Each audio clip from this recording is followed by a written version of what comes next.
بسم الله الرحمن الرحيم الحمد لله رب العالمين والصلاة والسلام على رسوله الكريم أما بعد قال المؤلف رحمه الله باب البكاء والخوف باب ہے اللہ کے ڈر سے رونے کے بارے میں، خوف الہی کی فضیلت کے بارے میں یہ باب ہے۔ اس باب کی کل ہم نے 3 حدیثیں پڑھی تھیں، چوتھی حدیث آج پڑھیں گے۔ وعن زینب بنت جحش رضی اللہ عنہا ان رسول اللہ صلی اللہ علیہ وسلم دخل علیہا یوما فاضعا يقول لا إله إلا الله ويل للعرب من شر قد اقترب فتح اليوم من ردم ياجوج وماجوج مثل هذه وحلق بأصبعيه أو بأصبعيه اس میں 7 قرأت ہے، اصبعيه کئی طرح اس کو پڑھ سکتے ہیں۔ الابہام والتی تلیہا، 2 انگلیاں ابہام اور اس کے نزدیک والی۔ قالت زینب فقلت یا رسول اللہ افنہلک وفینا الصالحون قال نعم اذا کثر الخبث متفق علیہ۔ روایت ہے حضرت زینب بنت جحش رضی اللہ عنہا سے، کہتی ہیں کہ ان رسول اللہ صلی اللہ علیہ وسلم دخل علیہا یوما فاضعا، کہ ایک دن اللہ کے رسول صلی اللہ علیہ وسلم ان کے پاس داخل ہوئے گھبرائے ہوئے اللہ کے نبی صلی اللہ علیہ وسلم ان کے پاس داخل ہوئے ڈرے ہوئے ہیں۔ اور بعض روایتوں میں کہ اللہ کے نبی صلی اللہ علیہ وسلم خواب سے بیدار ہوئے، بعض روایتوں میں ہے کہ نبی صلی اللہ علیہ وسلم جو ہے استيقظ النبی صلی اللہ علیہ وسلم من النوم محمرا وجہہ، کہ نبی صلی اللہ علیہ وسلم کا چہرہ جو ہے سرخ پڑا ہوا تھا، نیند سے آپ بیدار ہوئے، آپ کا چہرہ سرخ تھا، مطلب آپ کو خواب میں کوئی ایسی چیز دکھلائی گئی جس کی وجہ سے آپ ڈرے ہوئے یا آپ پر دہشت یا اس کی وجہ سے آپ کے چہرے کا رنگ بدلا ہوا تھا۔ یقول، آپ صلی اللہ علیہ وسلم نے فرما رہے تھے لا الہ الا اللہ، لا الہ الا اللہ، اللہ کے سوا کوئی معبود برحق نہیں۔ یہ کلمہ توحید ہے، یہ کلمہ انسان جو ہے مصیبت کے وقت، پریشانی کے وقت لا الہ الا اللہ گویا اللہ کی طرف رجوع کرتے ہوئے، اللہ کی توحید کو بیان کرتے ہوئے کسی چیز کو بیان کرتا ہے انسان، تو تعجب کے وقت، مصیبت کے وقت، پریشانی کے وقت، حیرانگی کے وقت یہ کلمہ توحید جو ہے پڑھا جاتا ہے۔ اس سے یہ بھی معلوم ہوا جیسے سبحان اللہ پڑھتے ہیں کوئی چیز تعجب کرتے ہوئے، استغفر اللہ کہتے ہیں کوئی غلط چیز دیکھے انسان، لا حول ولا قوت الا باللہ ایسے پڑھتے ہیں، ایسے ہی لا الہ الا اللہ انسان مصیبت کے وقت یا کوئی تعجب والی چیز، حیران والی چیز اس کو دیکھے تو یہ کلمہ پڑھا جاتا ہے۔ اس سے اللہ کی توحید کا بیان ہوتا ہے اور اللہ سے گویا مصیبت کے ٹل جانے اور اس سے ختم ہو جانے کی اللہ سے گویا دعا کی جاتی ہے۔ تو فرمایا ویل للعربی، عرب کے لیے ہلاکت ہے، بربادی ہے۔ یہ کلمہ اس کو اچھے سے سمجھ لیجئے، اس لفظ کو لے کر کے اعدائے اسلام یا اعدائے عرب، کچھ مسلمانوں میں ایسے لوگ ہیں جن کو عرب سے بڑی دشمنی ہے، ان کے عقیدہ توحید کی وجہ سے وہ لوگ اس لفظ کو لے کر کے عرب کی خوب جو ہے مذمت بیان کرتے ہیں کہ عرب والوں کی مذمت تو حدیث میں آئی ہے۔ اس حدیث کو لے کے اس حدیث کا مفہوم کیا ہے، مطلب کیا ہے اس کا، اس لفظ کا، اس کلمے کا، اس کو اچھی طریقے سے حدیث کے سیاق و سباق سے سمجھ لیجئے۔ ویل للعرب، پہلے لفظ معنی دیکھ لیجئے، عرب کے لیے ہلاکت ہے، بربادی ہے، من شرن، اس شر کی وجہ سے، قد اقترب، جو قریب میں آنے والا ہے، جو شر، جو مصیبت، جو پریشانی ایک قریب میں آنے والی ہے، اس شر کی وجہ سے عرب کے لیے ہلاکت ہے، بربادی ہے۔ ابھی معنی کی طرف دوبارہ آئیں گے، پہلے مختصراً معنی سن لیجئے۔ فتح اليوم من ردم یاجوج و ماجوج، یاجوج اور ماجوج کا ردم یعنی سد، باندھ یا بند جو ذوالقرنین علیہ السلام نے جو باندھا تھا وہ آج کھل گیا ہے، مثل هذه اتنا کتنا اللہ کے نبی صلی اللہ علیہ وسلم نے حلق باصبعیہ او باصبعیہ اپنی 2 انگلیوں سے نبی صلی اللہ علیہ وسلم نے حلقہ بنایا، ابہام یعنی انگوٹھا، والتی تلیہا اور جو انگوٹھے کے قریب انگلی شہادت کی، ان دونوں انگلیوں کو نبی صلی اللہ علیہ وسلم نے ایسے جوڑا اور حلقہ بنایا، یا یہ کہ انگلی کے بیچ میں رکھا، 99 کی بعض روایتوں میں آتا ہے 99 کی یا 100 کی گرہ لگائی، یہ ایک گرہ لگانے کا ایک طریقہ ہے، یعنی اتنا وہ صد کھل گیا ہے۔ مقصد یہ ہے کہ مطلب تحدید مراد نہیں ہے، مطلب ایک تھوڑا سا وہ صد ان کا کھل گیا ہے، مطلب وہ بہت جلد نکلنے والے ہیں۔ یاجوج ماجوج یہ 2 قومیں ہیں جن کو ذوالقرنین نے بند کر دیا تھا، یہ لوگوں کو پریشان کرتے تھے، بنی آدم انسانوں ہی میں سے ہیں یہ لوگ، اور ترکیوں کی نسل سے ہیں، اور یہ چین کی اطراف سے ان کے نکلنے کی امید ہے، چونکہ مشرق کی طرف سے اللہ کے نبی صلی اللہ علیہ وسلم نے بیان کیا ہے، اور جو ترکیوں کے جو اوصاف ہیں، ترکی سے مراد موجودہ ترکی ملک نہیں بلکہ ترک ایک خاص قوم ہے جس کی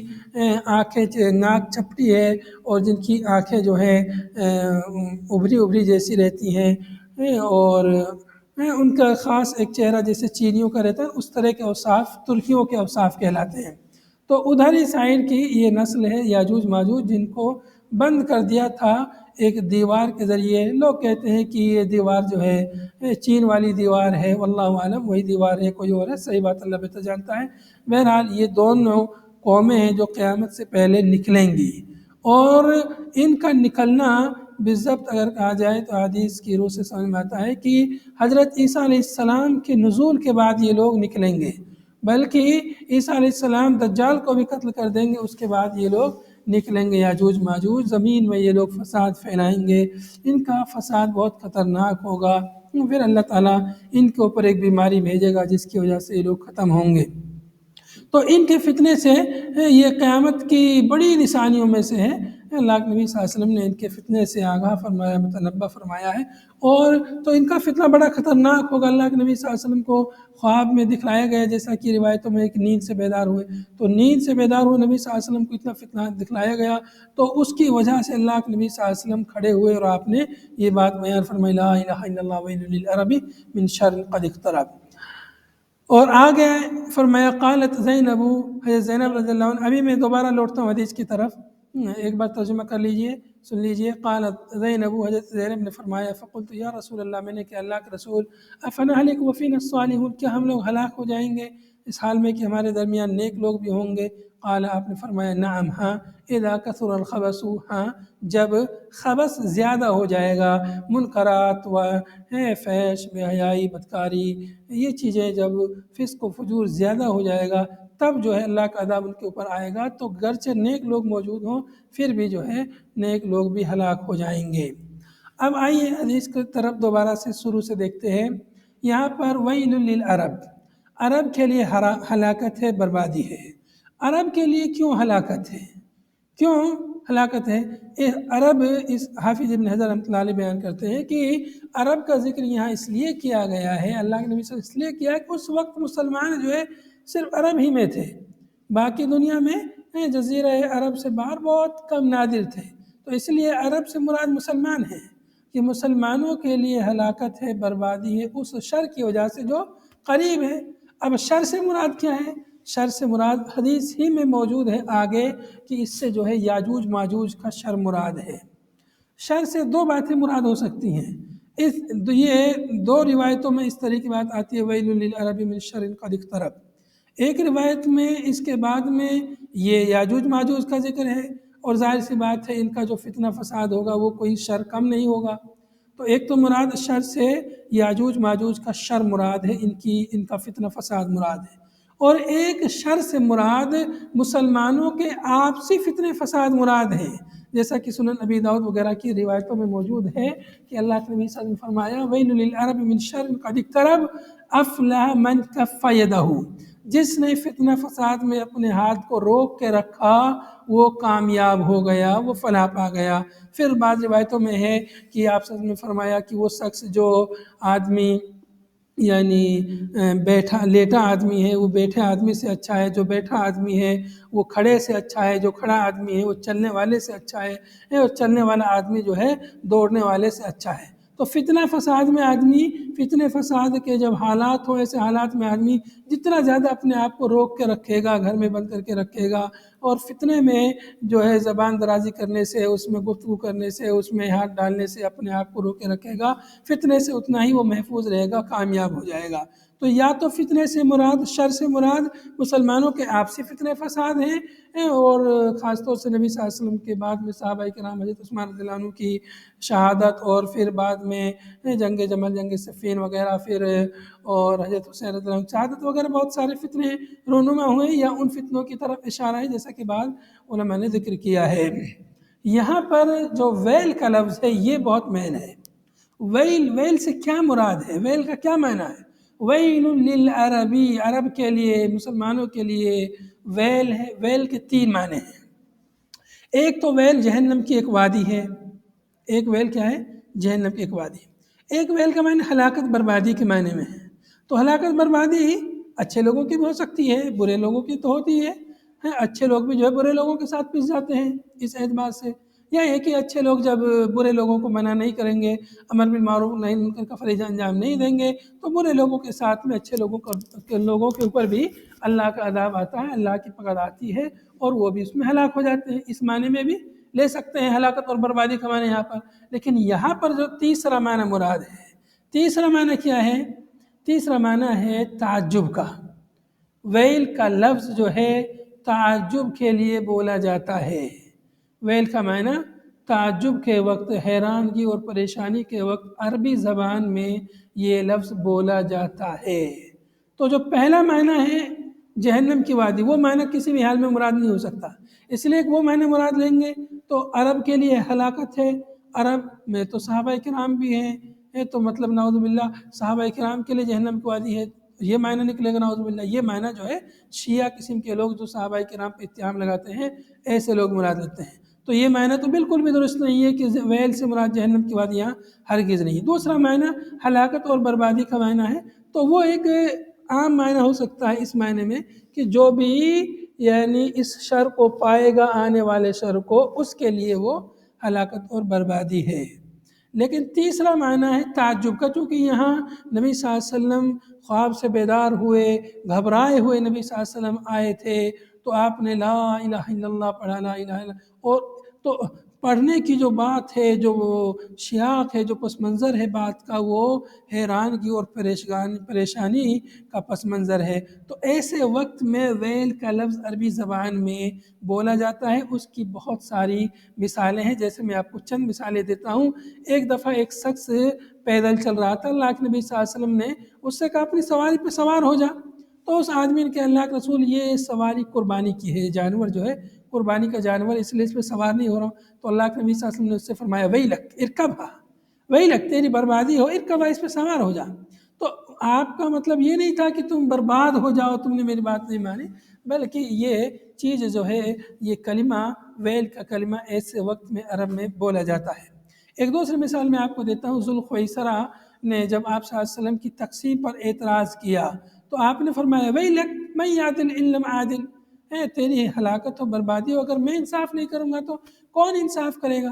ایسے ہی ایک اور روایت ہے، ایک شخص نے پوچھا اللہ کے رسول صلی اللہ علیہ وسلم سے، اللہ کے رسول قیامت کب آئے گی؟ آپ صلی اللہ علیہ وسلم نے فرمایا ویلک ویلک ما اعددت لها، تمہاری ہلاکت و بربادی، تم نے قیامت کے لیے کیا تیاری کی ہے؟ اب ایک آدمی قیامت کے بارے میں سوال کر رہا ہے تو اللہ کے نبی صلی اللہ علیہ وسلم کیا اس کو بد دعا دیں گے کہ تمہاری ہلاکت و بربادی ہو، تم جہنم میں جاؤ؟ نعوذ باللہ، ایسا نہیں ہے، بلکہ یہ ویلک ایسا کہہ کر کے اس کو مطلب تنبیہ کی جا رہی ہے، تم قیامت کے بارے میں سوال کر رہے ہو، کیا تم نے تیاری کی ہے؟ تو یہ مطلب یہاں پر یہ مطلب نہیں ہے کہ اس کے لیے جہنم ہے یا ہلاکت بربادی، بلکہ یہ کلمہ ایسے وقت میں، تعجب کے وقت، حیرانگی کے وقت، پریشانی کے وقت یہ کلمہ بولا جاتا ہے۔ اس کے علاوہ اور بھی کلمہ ہے، ویلک کے علاوہ، اویل کے علاوہ اور بھی کلمے ہیں جو ایسے وقت میں بولے جاتے ہیں، جیسے مثال کے طور پر عرب لوگ کہتے ہیں قاتلہ اللہ ما اشجعہ، اللہ اسے ہلاک کرے، کس قدر بہادر آدمی، کوئی آدمی کی بہادری کو دیکھے تو کہتے ہیں قاتلہ اللہ، اللہ اسے ہلاک کرے. کتنا خطرناک ہے، جیسے بولتے ہیں نا کتنا خطرناک، کیا ڈینجر ہے. تو ڈینجر خطرناک مطلب اس کے مطلب تعریف کی جا رہی ہے وہاں پر، اس کی خطرناکی کو بیان نہیں کیا جا رہا ہے. کوئی آدمی بہت بہادر سے بول کیا ڈینجر ہے یار، کتنا خطرناک ہے. تو مطلب یہ نہیں کہ خطرناک ہے، خطرے والا ہے، ڈینجر ہے، مطلب ایک طرح سے اس لفظ کو لے کر کے اس کی تعریف کی جا رہی ہے. حالانکہ اس لفظ میں برا معنی ہے، لیکن اس معنی میں نہیں جانا ہے، اس کے مفہوم پہ جانا ہے کہ وہاں کیا مفہوم مراد ہے. تو یہاں پر بھی ویل للعرب من شر، کا ایک طرف ویل کا لفظ عرب کے لیے یہاں جو کہا گیا ہے، ایک تو یہ کہ سب مسلمانوں کے لیے ہے یہ، دوسرا یہ کہ یہاں پر ویل سے مراد تعجب اور حیرانگی ہے، یا یہ کہ ہلاکت اور برابر بربادی ان لوگوں کے لیے ہے جو اس شر کو پائیں گے، یا جن کے زمانے میں یہ شر آئے گا یاجوج ماجوج کا، اس زمانے کے لوگوں کے لیے ہلاکت ہے. مطلب ظاہر سی بات ہے جب شر آئے گا، فتنہ فساد آئے گا، تو فتنہ فساد میں واقع ہو گئے تو ظاہر سی بات ہے یہ ہلاکت اور بربادی ہے. تو یہ یہاں ویل سے مراد اس زمانے کے مسلمان ہیں، ان لوگوں کے لیے جن کے زمانے میں یاجوج ماجوج آئے گا تو ان کے لیے اس کے فتنے سے بچنا بہت ہی مشکل ہوگا. تو اس طرح سے اس حدیث کو لے کر کے کچھ لوگ عرب کو بدنام کرتے ہیں، کہتے ہیں کہ ان کے لیے تو نبی صلی اللہ علیہ وسلم نے ہلاکت کی بات کہی ہے، وہ لوگ تو ہلاک ہونے والے ہیں، یہ کر رہے ہیں وہ کر رہے ہیں. چونکہ اصل وہ توحید پر جو ان کا مسئلہ ہے، شرک بدعات کفریات کو وہ جگہ نہیں دیتے، اس کو پسند نہیں کرتے، اس لیے ہمارے ہندوستان کے ماحول میں کچھ لوگ عربوں کی برائی اس حدیث کو لے کے کرتے ہیں. حالانکہ اس میں عربوں کی برائی نہیں، اس میں تمام مسلمانوں کو تنبیہ کی جا رہی ہے، اس شر سے بچنے کی اس میں تحذیر ہے. اللہ کے نبی صلی اللہ علیہ وسلم نے ڈرایا ہے اس شر سے جو شر پیش آنے والا ہے. فتح الیوم، پھر اللہ کے نبی صلی اللہ علیہ وسلم نے بیان فرمایا کہ آج کے دن کھول دیا گیا ہے ردم یاجوج ماجوج. یاجوج اور ماجوج یہ جو ہے ان کے لیے ذوالقرنین نے ایک سد بنا دیا تھا، یہ لوگوں کو پریشان کرتے تھے تو ان کو ایک دیوار کے ذریعے بند کر دیا تھا کہیں کسی جگہ پر، اور یہ لوگ وہاں بند ہیں اور روزانہ اس دیوار کو چاٹتے ہیں، اس کو ختم کرنے کی کوشش کرتے ہیں. لیکن یہ قیامت سے پہلے نہیں ہوگا، قیامت سے پہلے کی بڑی نشانیوں میں سے ہے یہ. قیامت سے پہلے حضرت عیسیٰ علیہ السلام کے زمانے میں یہ لوگ اس دیوار کو ختم کر پائیں گے، اور اسی وقت یہ لوگ نکلیں گے، لوگوں کو پریشان کریں گے، زمین میں فتنہ فساد پھیلائیں گے. پھر اللہ تعالیٰ ایک بیماری بھیجے گا، اور اس بیماری ان کی گردنوں پر وہ بیماری لاحق ہوگی، جس کے ذریعے یہ لوگ ختم ہوں گے. تو ان کے لیے جی ہاں ابھی بھی زندہ ہیں، قوم ہے بنی آدم، انسانوں کی ایک قوم ہے، یہ نسل ہے پوری. اب وہی جی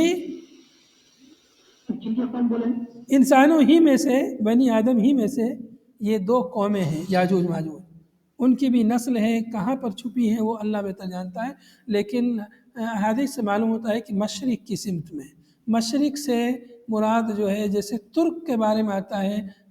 کہ ان کا فتنہ ہوگا قیامت سے پہلے، ان سے جنگ ہوگی وغیرہ. تو ترک وغیرہ کے جو اوصاف آئے ہیں وہ ایسے وصف جیسے چینیوں کی جو شکلیں ہیں اس طرح کی شکل کے لوگ ہوں گے، اور وہی سمت جو ہے یعنی مشرقی سمت، عرب سے وہی سمت جو ہے مشرقی سمت میں آتی ہے. کچھ لوگ کہتے ہیں کہ دیوار چین ہے جو وہی صد ہے، واللہ عالم. جی یہ قوم جو بنی آدم کہہ رہے ہیں تو اس کا کوئی دلیل جی دلیل تو آپ کو مل جائیں گے حدیث میں، چونکہ جو حضرت ذوالقرنین نے جو ان کو بند کیا تھا وہ ایسا نہیں تھا کہ وہ کوئی جنات تھے جو نظر نہیں آ رہے تھے، وہ لوگ تھے، آتے تھے پریشان کرتے تھے. باقی دیکھنا پڑے گا حدیث میں کس حدیث میں اس کا ذکر ہے، لیکن یہی ہے. آگے دیکھیں گے وحلق بأصبعیہ. جی جانور بھی ہو سکتے ہیں شاید، جانور کی نہیں جانور نہیں انسان ہی ہے.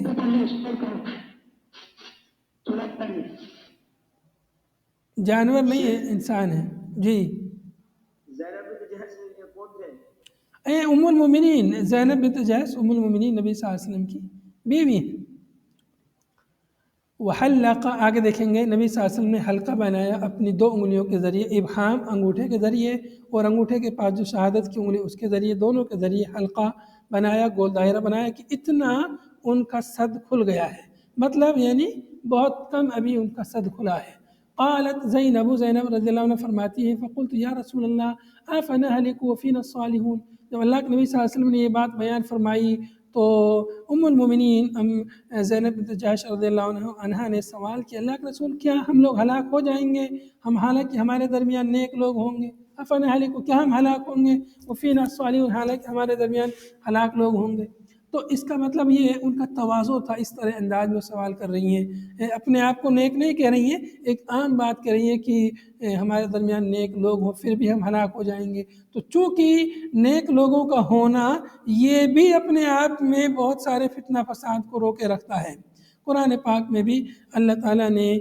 اس طرح کی تذکرہ فرمایا ہے کہ اللہ رب العالمین جو ہے آپ کو ہلاک نہیں کرے گا اس حال میں کہ آپ ان کے درمیان موجود ہوں اور لوگ استغفار کرتے رہیں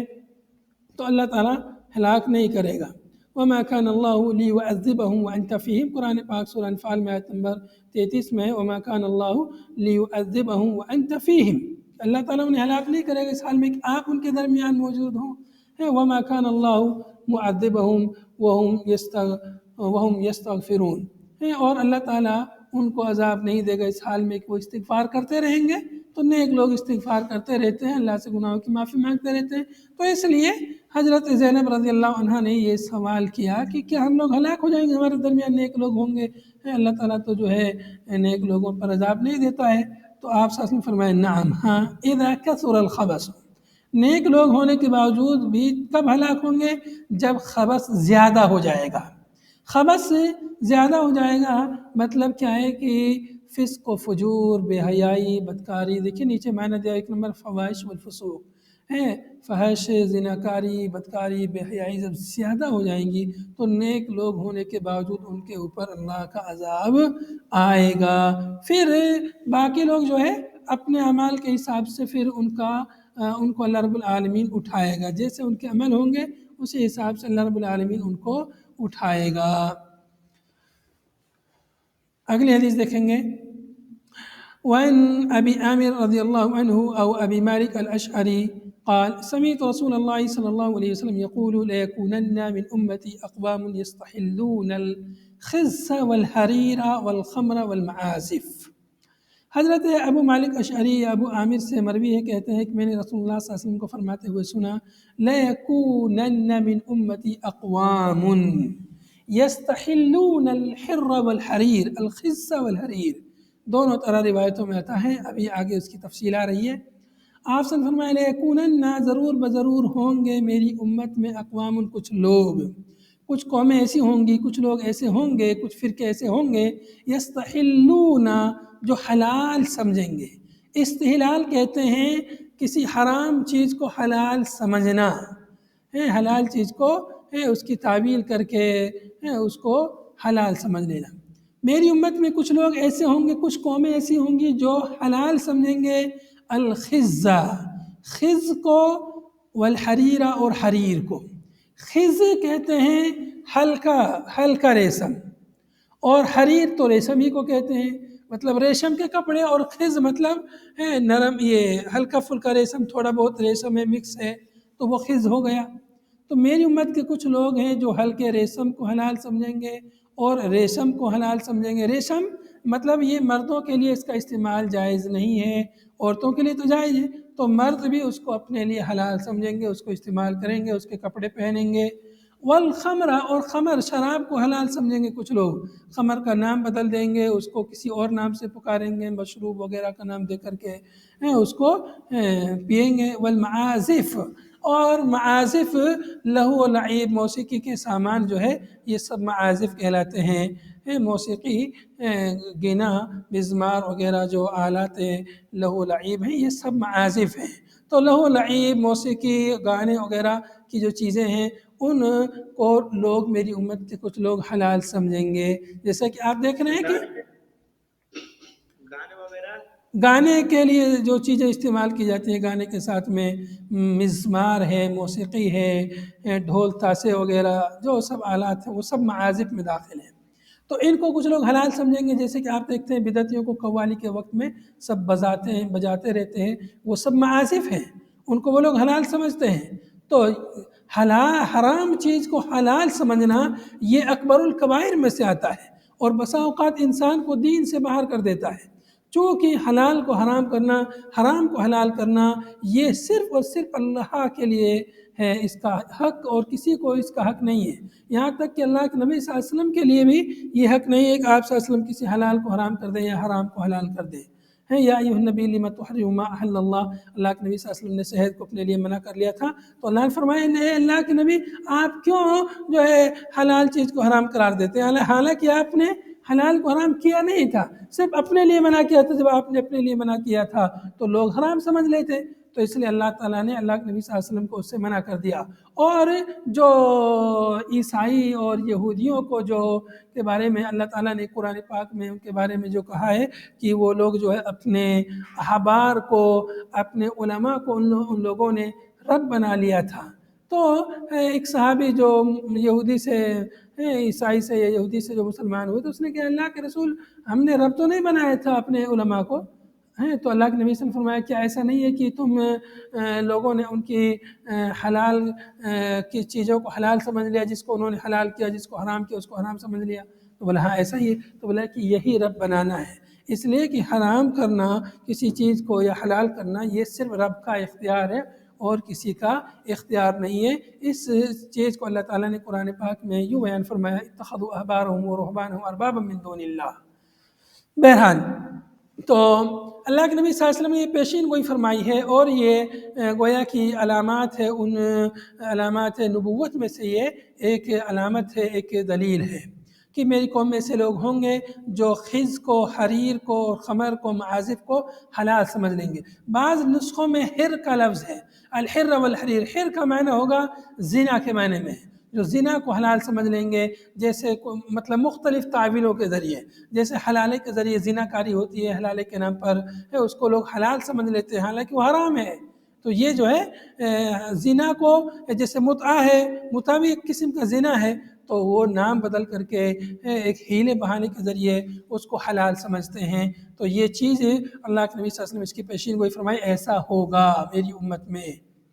امت سے مراد اللہ کے نبی صلی اللہ علیہ وسلم امت دعویٰ، یہ امت استجابہ مراد ہے، نہ کہ امت دعویٰ۔ امت سے مراد امت استجابہ، جس نے نبی صلی اللہ علیہ وسلم کی دعوت کو قبول کیا ہے، پھر اس کے باوجود وہ لوگ تعویل کر کے ان حرام کردہ چیزوں کو حلال سمجھ لیں گے۔ آگے آپ نے فرمایا وَلَيَنْسِلَنَّ أَقْوَامٌ، اور ایک اور خبر آپ صلی اللہ علیہ وسلم نے دی کہ وہ ضرور ایسا ہوگا کہ کچھ لوگ نزول فرمائیں گے، قیام کریں گے اِلَى جَنْبِ عَلَمٍ، ایک پہاڑ کے دامن میں۔ علم سے مراد یہاں پر جبل ہے، نیچے 2 نمبر حاشے میں آپ دیکھ سکتے ہیں الجبل، علم سے مراد کیا ہے؟ جبل ہے۔ اِلَى جَنْبِ عَلَمٍ، ایک پہاڑ کے دامن میں، ایک پہاڑ کے بازو میں کچھ لوگ ٹھہریں گے، قیام کریں گے۔ يَرُوحُ عَلَيْهِمْ بِسَارِحَةٍ لَهُمْ، يَرُوحُ یعنی یسیرُ، علیہم بساریحۃ لہم، ان کے پاس آئیں گے بکریوں کے چرواہے اپنی بکریوں کو لے کر کے۔ علیہم وہاں پر جہاں پر یہ لوگ ٹھہریں گے وہاں بکریوں کے چرواہے بکریوں کو لے کر کے آئیں گے۔ ساریہ یعنی غنم مراد ہیں، نیچے 3 نمبر حاشے میں دیکھ سکتے ہیں جاء فی المرقات ان الباء زائدہ فی الفاعل وقیل الصواب یروح علیہم رجل بساریحۃ۔ تو یہاں پر یعنی ساریہ یعنی غنم، بکریوں کے ریوڑ کو لے کر ان کے پاس آئیں گے۔ یاتیہم رجل لحاجۃ، ان کے پاس کوئی آدمی کوئی ضرورت لے کر آئے گا، تو یہ لوگ یہاں جو ٹھہریں گے فیقولون، ان سے کہیں گے ارجع الینا غدا، جاؤ لوٹ جاؤ ہمارے پاس کل کو آنا، یعنی اس کے لیے اس کی ضرورت دیں گے نہیں، اس کو ٹال مٹول کر کے بھگا دیں گے، پریشان کریں گے۔ فیبیتہم اللہ، یبیت ہے بھائی،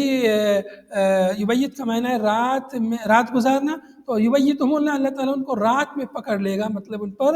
عذاب دے گا۔ یہ لوگ رات میں سو جائیں گے، اللہ تعالیٰ ان کو رات میں ان کے اوپر اپنا عذاب نازل فرمائے گا۔ وَيَضَعُ الْعَلَمَ، اور علم یعنی پہاڑ کو ان کے اوپر اللہ تعالیٰ پہاڑ کو ان کے اوپر گرا دے گا۔ وَيَمْسَخُ الْآخَرِينَ، اور دوسرے لوگ جو بچ جائیں گے ان کو اللہ تعالیٰ مسخ کر دے گا، قِرَدَةً وَخَنَازِيرَ، بندر اور خنزیر کی شکل میں انہیں اللہ تعالیٰ بدل دے گا، اِلَى يَوْمِ الْقِيَامَةِ، قیامت کے دن تک۔ رواہ البخاری، اس حدیث کو امام بخاری نے روایت کیا ہے۔ یہاں پہ اللہ کے نبی صلی اللہ علیہ وسلم نے ایک اور قوم کا واقعہ بیان کیا، یہ قوم کب آئے گی، کب نہیں آئے گی اس کی کوئی تفصیل موجود نہیں ہے، مطلب قیامت سے پہلے ایسا ہوگا اور اللہ رب العالمین ان کے اوپر یہ عذاب نازل فرمائے گا، کس گناہ کی وجہ سے نازل فرمائے گا اس کی بھی تفصیل موجود نہیں ہے، اور اللہ رب العالمین ان کو قردہ اور خنزیر میں انہیں جو ہے بدل دے گا۔ وفی بعض نسخ المصابی، مصابی کے بعض نسخوں میں الحر کا لفظ ہے بالہاء والراء المہملتین وهو تصحیف۔ مؤلف کہہ رہے ہیں کہ حر کا لفظ جو ہے وہ تصحیف ہے، نیچے 5 نمبر میں دیکھیں گے بل هو الصواب، بلکہ وہ بھی درست ہے، حر کا لفظ بھی درست ہے، فَلِأَنَّهُ الْمُوافق لجميع نسخ البخاري وهو الذي رجحه الشيخ القاري رواية ودراية فراجعه ومعناه الفرج، یعنی يستحلون الزنا۔ حر کا معنی کیا ہے؟ فرج کے معنی میں ہے، اور فرج مطلب زنا مراد ہے، زنا کو حرام حلال سمجھ لیں گے، تو حر کا لفظ بھی صحیح ہے، اور لیکن مؤلف جو ہے مشکات کے مؤلف کہہ رہے ہیں کہ صحیح جو ہے خز ہے، لیکن دونوں لفظ جو ہے صحیح ہے۔ وَإِنَّمَا هُوَ بِالْخَاءِ وَالزَّاءِ الْمُعْجَمَتَيْن، نص علیہ الحمیدی، اس بات کی حمیدی نے تنصیص کی ہے، اور ابن الاثیر نے اس حدیث کے معنی جس وقت ذکر کیا تو یہ بات بیان کی ہے کہ صحیح لفظ ان کے نزدیک کیا ہے؟ خز کا لفظ ہے، لیکن جو ہے صحیح ہے کہ حر کا لفظ بھی صحیح ہے۔ وفی کتاب الحمیدی عن البخاری وکذا فی شرحہ للخطابی طروح علیہم صارحۃ لہم یاتیہم لحاجۃ، ان کے اوپر بکریوں کے ریوڑ آئیں گے ان کے پاس میں بکریوں والے، اور ان سے وہ اپنی حاجت، ان سے ضرورت وہ معلوم کریں گے۔ اس سے اس لفظ سے یہ معلوم ہوا کہ یہاں پر جو ہے یہ جو آنے والے ہیں اپنی حاجت کو پوری کرنے کے لیے، یہ وہی لوگ ہیں جو بکریوں والے ہیں، ان لوگوں کے پاس آئیں گے تو یہ لوگ ان کو منع کر دیں گے، کہیں گے کہ جاؤ کل آنا، ٹال مٹول کریں گے۔ بہرحال اس حدیث سے ہمیں ان گناہوں کی مذمت معلوم ہوئی، یہ جو گناہ ہیں یہ بہت ہی خطرناک ہے، اور کسی حلال چیز کو حرام سمجھنا یا حرام چیز کو حلال سمجھنا یہ بہت عظیم گناہ ہے، بسا اوقات انسان کو دین سے خارج کر دیتا ہے۔ اللہ تعالی ہمیں ان برائیوں سے، ان بے حیائیوں سے بچائے۔ وآخر دعوانا ان الحمد للہ رب العالمین، سبحانک اللہم وبحمدک، نشہد ان لا الہ الا انت، نستغفرک ونتوب الیک، والسلام علیکم ورحمۃ اللہ وبرکاتہ۔